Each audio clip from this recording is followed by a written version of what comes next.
આજે તો આખે હું તમને ફંક્શન બતાવવાની છું, કારણ કે હું આવી ગઈ છું ગામડે અમારા ગામમાં. તો મસ્ત સવાર થઈ ગઈ છે અને પછી નીકળી ગયા હતા અમે ગેટની જોવા માટે, કારણ કે આ બન્યો છે અમારા ગામનો ગેટ અને ત્યાં આવેલા હતા મોરારી બાપુ. તો મોરારી બાપુ કાકાના ઘરે પણ આવેલા હતા, તો અમે ત્યાં એમના દર્શન કરી લીધા છે.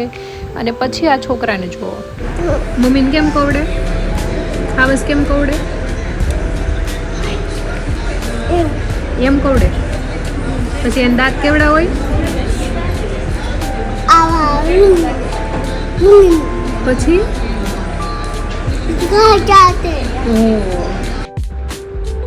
એની મમ્મીને જોઈને એટલા નાટક કરે છે ને જો.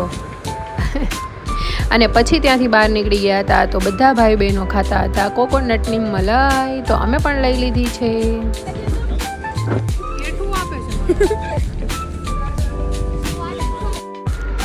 પછી બધા જ છોકરાઓને લઈને અમે લોકો નીકળી ગયા હતા એ લોકેશન ઉપર જ્યાં છે અમારું કૃષ્ણ મંદિર.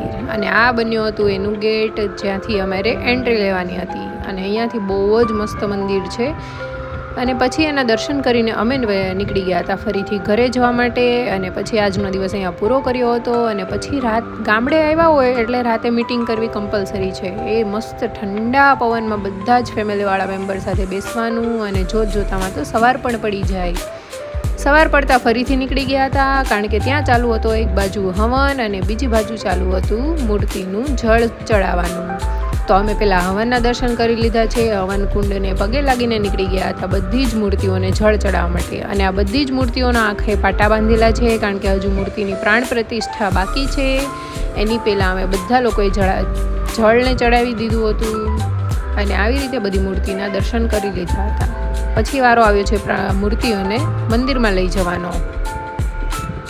કેટલું પબ્લિક છે જુઓ.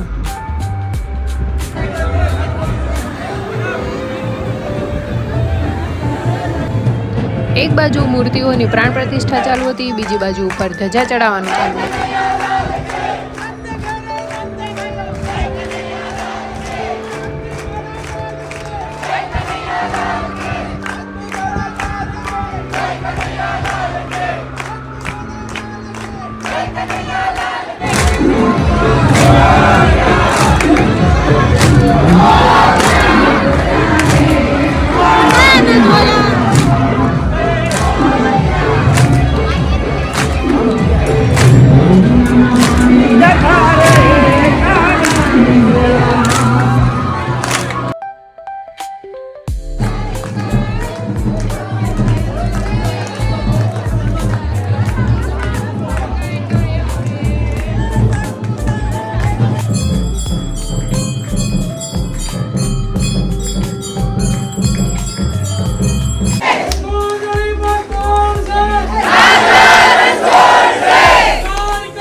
આવી રીતે અહીંયા દિવસ પૂરો કર્યો છે. મળીએ કાલે.